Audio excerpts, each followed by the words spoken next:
And now, it's time for another Dice Tower review with Tom Vasel. Nowadays, Z-Man is a big company, but back in the day, Z-Man did a bunch of B-movie card games, and they were this small company, and then they kind of dipped their foot into the board game business. And there were two board games that they did it with. One was Ideology, and the other one was Camelot Legends, which is actually a card game. Now, Camelot Legends isn't quite as well known today. It's not one of the big name games, and yet it still resides on my shelf because Camelot Legends is a game that really drew me in. One, because of the theme. There's a lot of fantasy games that I have on my shelves here, but there's very few to have anything to do with the Arthurian legends. Maybe Shadows over Camelot and this are the only two I think that I have. And that's a shame because it's such a rich tapestry to draw from. I'm a big fan of reading the stories about King Arthur and his knights. And Camelot Legends, I thought, did an excellent job. Another thing that really attracted me to this game was the artwork in it. It wasn't any particular artist. It was done by Ed Beard Studios, where they got a bunch of artists, and to me, it was very evocative of how the game played. I did enjoy the game. No surprise there. On these retro reviews, I almost always do. Let's see how it plays.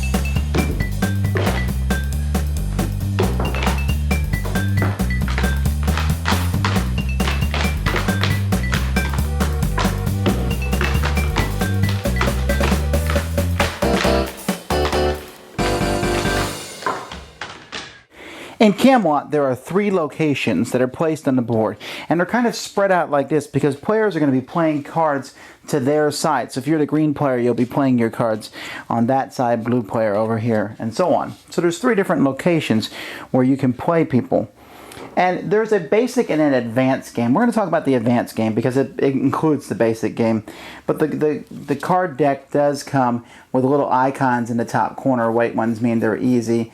Blue is harder, red is the most difficult cards for complexity purposes. But hey, let's take a look at these cards. Here we have one of the cards in the game, and these are different characters. This one happens to be a knight. I know this because it shows his coat of arms up there in the top, which might affect him. But mostly they're going to be affected by 2 things, by their stats and by their special ability. Each knight has 6 different stats next to it. You can see here that the top stat is combat, so he has a 2 in combat, 4 in diplomacy, a 2 in adventure, a 0 in cunning, he's without guile, 4 in chivalry, and a 3 in psyche. And then here he has a special ability which gives him +1 diplomacy and +1 chivalry while he's with the same company as a king. Now, the stats that players have will go from, they can go all the way as high as 6, but here you can see, like, for example, the Archbishop has a lot of 0s, a 5, 4, and 3. But here's Lancelot. There's only one person who has a 6 of each number in the game.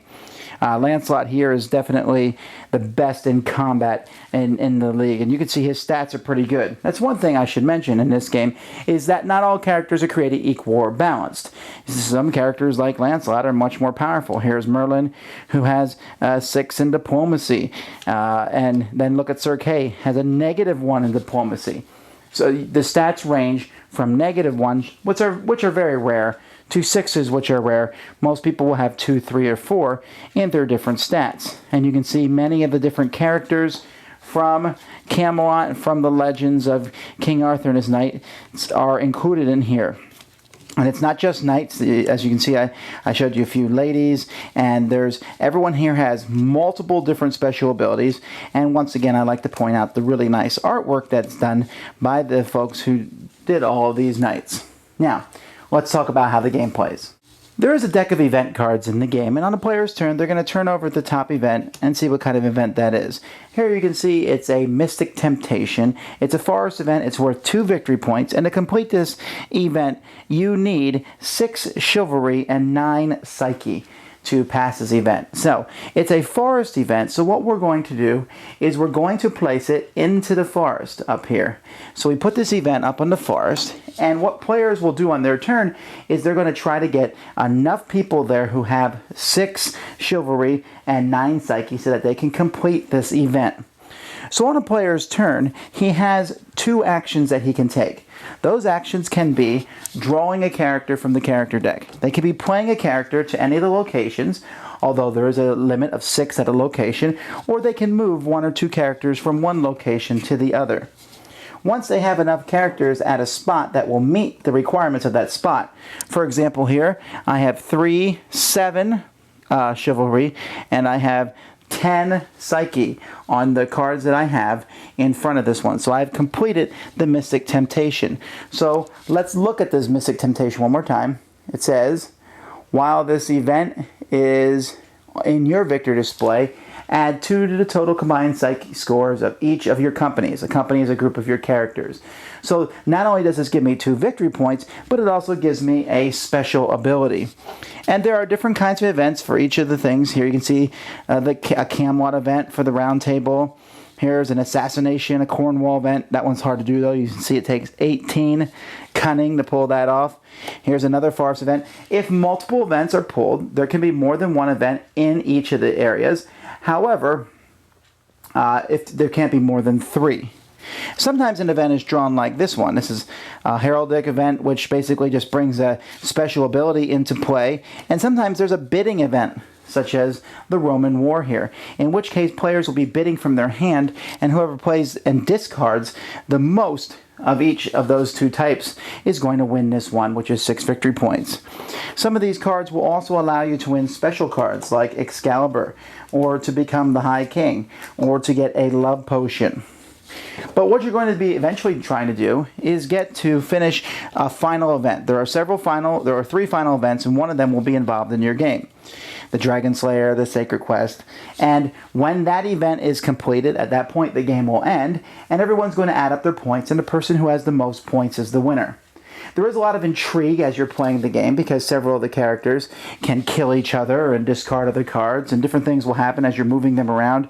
There's a lot of different ways to discard people. Even the most powerful ones like Sir Lancelot can be succumbed by a winsome maid. And so there's lots of different things that you will play, but at the end of the game, it's going to be these victory points that win you the game. Like I said, this is a game that I enjoyed quite a bit. Camelot Legends, partially because of the theme and partially because I did enjoy the gameplay. I liked how there were 6 different statistics. I liked how nobody was ever safe. And I liked the aspect of this game, which is like other games, maybe Condottiere, where you're playing cards in different situations trying to get a majority. It's almost an area majority control game, but instead of putting out cubes or tokens, you're putting out cards. But the cards have special abilities, and it just works really well. Is it a little clunky? Yeah. There's going to be a lot of reading of cards, and so this isn't one that I pull out all the time. But this is another one of those games that I thought made an excellent 3-player game. It does work well with 4. 2 is okay, but it's a nice little 3-player game. So if you're looking for something that brings the tales of the Holy Grail and Tristram and Bedivere and Galahad and all that, then this is a good set to start with. And if you can find it, hopefully, it may be out of print, but it's one that I'll gladly keep on my shelf, Camelot Legends. Thanks so much for watching the Dice Tower videos. Find more great videos and reviews, as well as our top-rated audio podcast at Dicetower.com. You can also find the latest board game news at Dicetowernews.com. I'm Eric Summerer, and you've been watching The Dice Tower.